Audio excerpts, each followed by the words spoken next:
thank you, everybody. Glad to be here today. I see a lot of friendly faces and friends in the audience, and so happy to talk today about the explosion of growth that's really happened in exchanges the last year or two. And we're lucky to have a great panel with a lot of folks that have a lot of experience in that space. So why don't we just go ahead and jump right in by having them introduce themselves. Why don't we start right here? Hi everyone, so I'm Aurelien, I'm the founder and CEO of Gatecoin. We've started in 2013 and launched in 2015. We are the largest exchange in Hong Kong when banks are letting our accounts open. And we're also the first exchange to list Ethereum, also first exchange to be involved with ICOs. So we're both an exchange and a platform to syndicate and raise funds for ICOs. Very good. Hi everyone, I'm Konstantin. I came here from Czech Republic. I'm the CEO of Changelly. Changelly is an instant exchange service.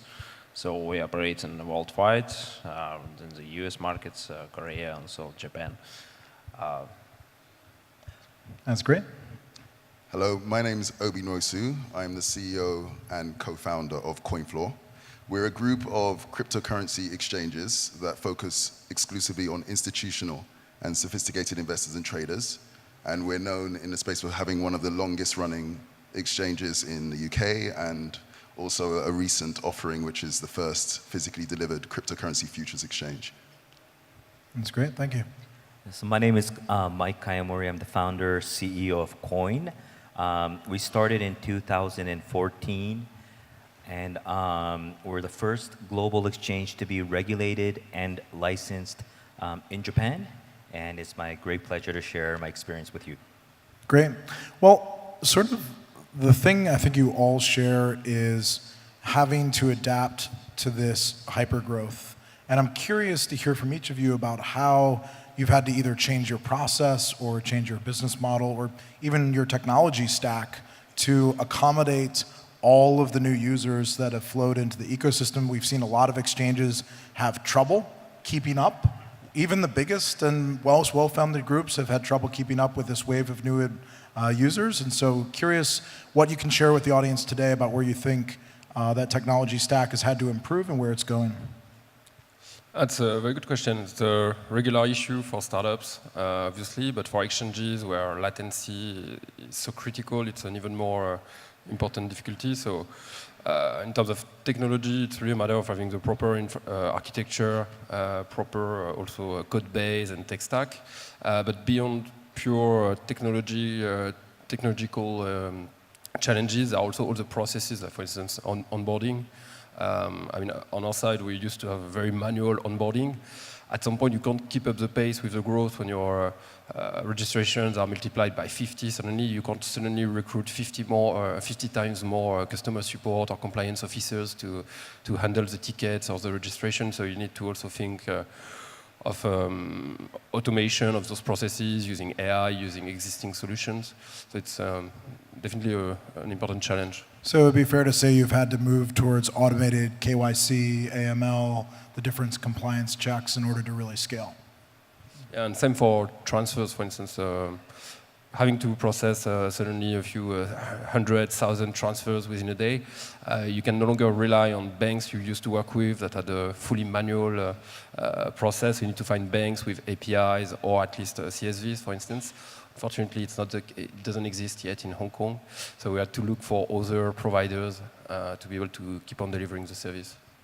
Now, with Changelly, you guys have a different model. I'm curious how the scaling has affected the way you operate your business.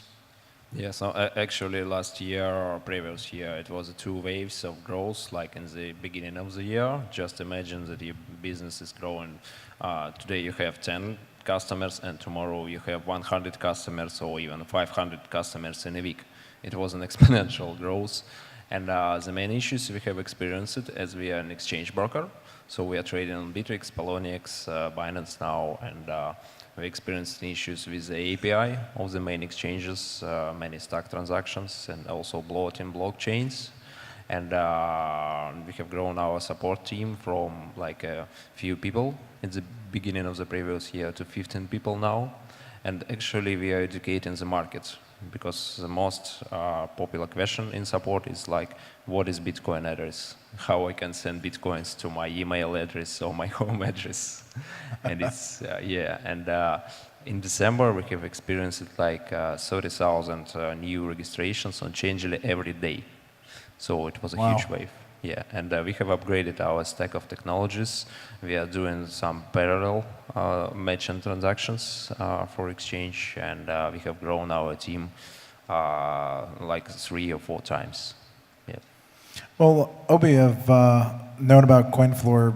Really, you guys are one of the first exchanges I remember back in 2013 when I got into the space in 2012 and 2013. So curious, you've seen a lot of the whole evolution, how that's changed for you guys and how you've adapted. The quiet exchange, because we've been around a long time, but people, unless you're institutional, you might not know us. But it's interesting, what we've seen, and I think it's similar for a lot of people in the space, is that there are 2 types of issues that you face when you have scaling like this. One is the technical, and the other is the operational. Now, because of our focus, we have very demanding, rightfully so, clients for many years now. And so on the technical front, we've had to deal with people who want low latency, high frequency trading, etc., high availability. So the increase in traffic from a technical point of view wasn't a significant issue for us, luckily. We have an incredible central limit order book matching engine, and so that wasn't a problem. However, on the operational side, there were significant challenges scaling. Every week for between November and December and so on, we were hiring more people in every department: compliance, operations, customer service, etc. The other thing we did as well is accelerate our strategy towards continuing our focus on institutional and sophisticated investors and traders. So some of our offerings that were the remaining retail-esque offerings, we stopped in December. We increased our deposit limits, which we continue to do every year.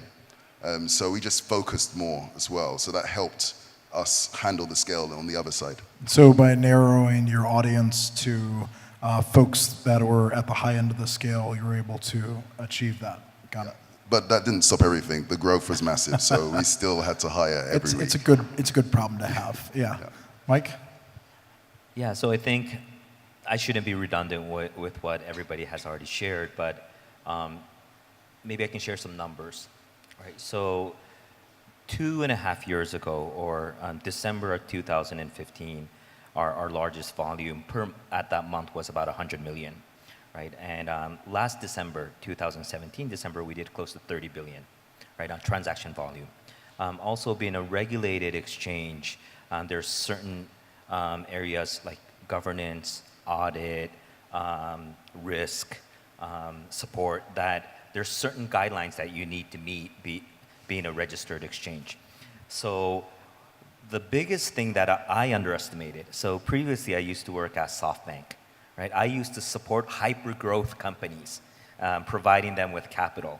So I underestimated, or I probably underappreciated how CEOs manage hyper-growth, right? So from our perspective, like a year ago, we were about maybe 30 people. Now we're close to 200. And this is excluding our support team, which is now 24/7 out of Manila, 3 shifts. And so full-time equivalent, it's close to 100 people there. So this is in addition to our team. And when that happens, so we brought in a chief people's officer, and we have like over 800 positions, pipeline of people, candidates right now.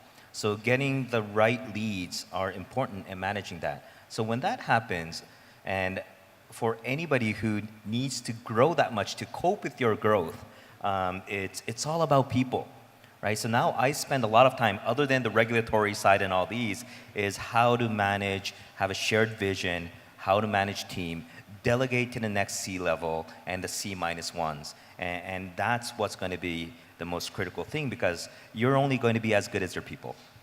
That's great insights. You had No, something, Obi? I was going to echo Mike's words. Something that my team get probably very bored of me saying is 4 Ps: philosophy, people, process, product. And at the CEO level, I spend most of my time thinking about the philosophy: why are we here? Why are we doing what we're doing? And then people. So hiring an amazing group of people to deal with putting in the right processes and delivering the right product. That's great. Well, I want to dive into the future. As we all know, this ecosystem moves very quickly. And the term on everybody's lips is decentralized exchanges. And I'm curious for each of you how you plan to adapt or embrace decentralized exchanges based on your business model, based on which use cases you think it will actually be applied to, and go from there. I mean, our core businesses, I mean, for the 3 of us, are exchanges with high liquidity. So on those exchanges, you need, to get liquidity, you need liquidity providers. To get good liquidity providers, you need to have very low latencies. So you can't have a very liquid exchange with very tight spreads in a decentralized infrastructure because of the latency. As of today, at least, I mean, there are projects like yours that aim at improving this situation. So to me, it's not a direct competition, at least at the moment. Could be interesting to evaluate or to assess it for OTC trades later on. But to me, I'm also a bit cautious about people that are saying that centralized exchanges are not safe and decentralized exchanges will be safer, because so far, from what we see, smart contracts are not are not a science that people are mastering. So, and since you don't have mechanism to roll back transactions, roll back processes on decentralized infrastructures, I don't really see a benefit in terms of security. And then we can, I mean, even on a centralized exchange, you can use multi-sig, you can use already some technology to. You can use also hardware wallets, like what Ledger is doing, to enable people to plug directly the hardware wallet to the exchange.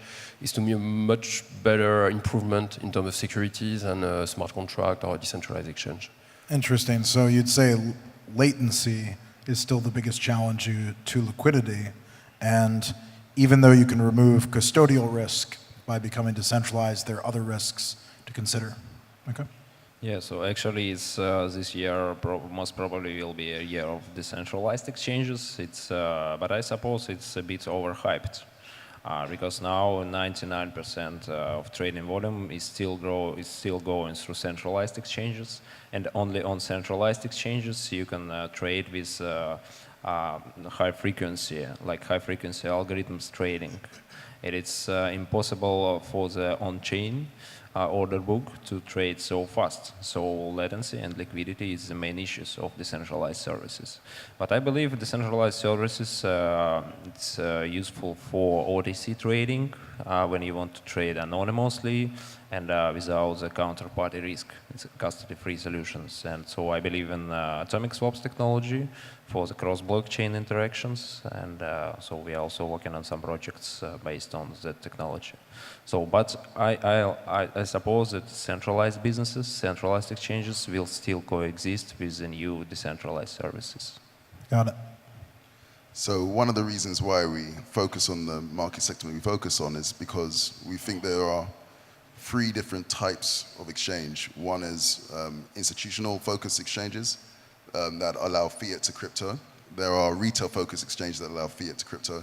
And then there are crypto to crypto exchanges. Crypto to crypto exchanges, our thesis is that eventually most of them will become decentralized. So I think we don't deal with that sector of the market, but if you do, then you'll have to keep an eye on that. There are services out there that provide solutions, alternative solutions to market making.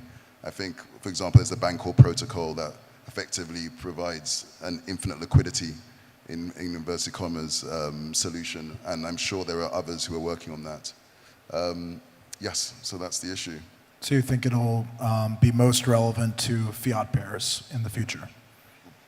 Centralized exchanges? Centralized, oh yes. I think if you're having to touch if you're a bridge between the fiat world the regulated fiat world and the crypto world, then you will always need some sort of centralized. The legacy body. economy needs But another if you're party dealing crypto to to deal crypto, then it's possible to. If it's possible to do it in a purely technical way, it will be done in a purely technical way. Got it. So I have a little bit of a different view, and I look at it from a customer's perspective, right? Customers want an exchange, whether if it's decentralized or centralized, that's fast, better, cheaper, there's a lot of liquidity. That's what they want. I mean, only the purists or someone maybe from an ideology-driven perspective might want to have an argument around which is better or superior or all these things. But if you look at from an average Joe or someone like my wife who wants to just enjoy a product or buy a cryptocurrency, they don't have to worry about whether if it's decentralized or centralized. But the people who will worry about is the regulators. Like for example, in Japan, I shared it with the audience yesterday, is they deem cryptocurrency as fiat, as a currency, which means they will control, right? They won't want oversight. They won't want full KYC. They want to make sure that all of these exchanges do customer asset segregation, do proper custodial services, all these things where you cannot say, hey, because we're a decentralized exchange, that's not our responsibility, you'll go to jail, right? So from that perspective, yes, especially if you become big. If you're kind of a niche and you're decent, that's fine. But if you become big, if you become large, and if you move within your platform or within your protocol, a vast amount of store of value, they will come. Tax authorities will come. They will come. And if you're the platform owner or you're the creator, they will come and get you. So that's how I look at it. One of the, go ahead, I want to If I can respond. just add something, because since we're all these centralized exchanges, I wouldn't like us to sound like Kodak saying digital photography is going nowhere. I mean, compliance and regulation is a very good, important point. So, and what you said also about the interface with banks, obviously, currently with fiat payments having to be processed via bank transfers, you have to have a central point of entry. Probably later on, when we have decentralized identification processes and fiat currencies on the blockchain, maybe we could have crypto-to-crypto exchanges that would serve the same, that would provide the same services as us today. But yeah, I mean, I guess you can comment on it, but I really don't see decentralized infrastructures being able to provide the same latency. So I would be remiss if I didn't bring up the topic of the regulatory environment that's really evolved a lot this year. We've seen a lot of jurisdictions weigh in on currencies, utility tokens, security tokens. Different jurisdictions have defined these things in different ways. Up until now, we've really seen a lot of currencies, we've seen a lot of utility tokens. Now some regulators are saying some of these are securities. A lot of exchanges have moved to remove those tokens that regulators in certain jurisdictions believe are securities, right? We've seen a lot of delistings from some of the exchanges.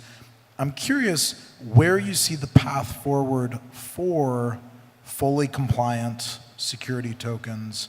There are a number of platforms that are emerging to issue that follow all the local guidance for KYC, AML, accredited investors. I'm curious, any of your platforms you foresee in the next 12 months, or do you think it's further out before exchanges are really able and have the licenses to list securities among the tokens that are traded on your exchanges, or whether you'll stay entirely in the realm of currencies and utility tokens?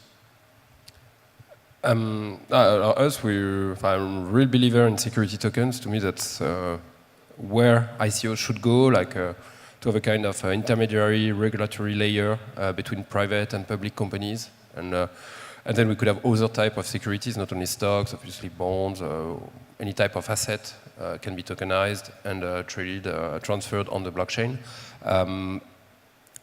We see some jurisdictions that are having a super open framework like Gibraltar, Malta. to me, it's a very positive development for the industry, but it's not sufficient because, to me, what's very important with security regulation is the protection of investor, and that's really what's necessary. Like yesterday, we were looking at some statistics. Apparently, 57% of the ICOs that raised funds in 2017 already disappeared. So it's a lot of money and a lot of investors that got screwed. And we always talk about market manipulation, insider trading, and so on. To me, it's very important for the industry to have a framework that would protect those investors and that would help getting even more money flowing into that industry. So currently, I'm French, so there's a lot of debates in Paris, and we're part of it actually. And so far, they look to try to find a really balanced approach. To me, it's very necessary to have something that is balanced, obviously, not like in the US. Something that would be a really intermediary between private, public equities. Maybe something that there could be also like several levels of regulation depending on the size of the investments. But investor protection is really something fundamental to enable a market to grow. Okay, Konstantin? As for Changelly, as we are actually it's an exchange broker, and we are always looking for our big partners. So if we see, okay, Binance has listed the new tokens, and we see that they passed their due diligence, so they're checking like the community, and also they are asking for some legal opinion. So it shouldn't be a security token. And also, if you are trading on Bittrex is a US-based exchange, and they're also asking for the legal opinion. So that's why we are not listing tokens, security tokens on Changelly. And we are still looking forward for any regulatory frameworks, maybe on Malta or Gibraltar or Singapore. And it should happen next years, I think, because amounts of tokens is becoming bigger and bigger. A lot of ICOs and many companies are going to issue their own token. Okay. So disclosure, one of our exchanges is CFE.GI, which is the first, I believe, exchange in Gibraltar, and hopefully the first to be regulated in Gibraltar. And we're really excited about what they're doing. They are really moving a path forward in terms of regulation in Europe. As an exchange, we're quite conservative, so we're just now comfortable listing Ethereum. So just to put it in context, we had Bitcoin Cash, and now Ethereum's old enough and mature enough, we're going to list it. So that's the sort of rate we move at. That being said, security tokens and ICOs are very far in the future for us before we consider listing them. And they don't have enough liquidity for the customer base that we're interested in and approaching at this point in time. But some of them will do. It gives us the luxury of being able to step back, see what happens, because it's quite an interesting space at the moment. Let other people rush in, and then we'll tread in later. Security tokens seem like an interesting approach, and it does seem that to be the way it's going to be going. So I'm quite excited to see that. We'd want to have a very clear regulatory framework before we enter. All right, Mike, looks like you get the last word. Yeah, so we're an exchange. We also did our ICO, right? So we raised 100 million. So we need to step back. A year and a half ago, ICOs did not exist. No one really didn't know what an ICO was, right? How can people know what's going to be in another year and a half, right? Obviously, but one thing which is true is fundraising or raising capital has really changed. Whether if it's a utility or a security, it's truly democratized fundraising, right? So I had the experience of raising from VCs and also raising as an ICO. So when I had to raise from a VC, the handful of VCs actually controlled my destiny, right? So they could have just said, "Hey, you're not good enough," right? Or they can pull the plug. They can shut you down. But the beauty of an ICO is now you can raise from your community who share your vision, who want to support you by buying your token And you can use that capital Obi to Nwosu, build a Obi, platform, and then they Jedi can of use that crypto token exchanges. as a Thank you very utility. much for coming out So and it's wielding a your lightsaber wonderful intellectual opportunity perception. for an entrepreneur That's great. to have an option to raise capital, right? That said, we do need to be careful because it is money, it is store of value that you are raising. And in this industry, there's no statute of limitation, which means if your token looked and smelled and acted like a security, it is a security. And a Securities Act is available. I mean, it's in every country. And you might be able to raise capital, but there's no statute of limitation, which means they can come and get you. When I say they, it's regulators, local authorities can come and get you. So again, it boils down to what I said yesterday. Get a good lawyer, right? Make sure that when you do a token raise, whether if it's a security or a utility, make sure that you're covered. Wise words. Well, I want to thank all of you because you guys have really built the bridges that have allowed people to enter the crypto world, and I really believe blockchain is going to democratize the world and bring a lot of freedom into existence. So thank you for your hard work. Round of applause for our panel. Thank you.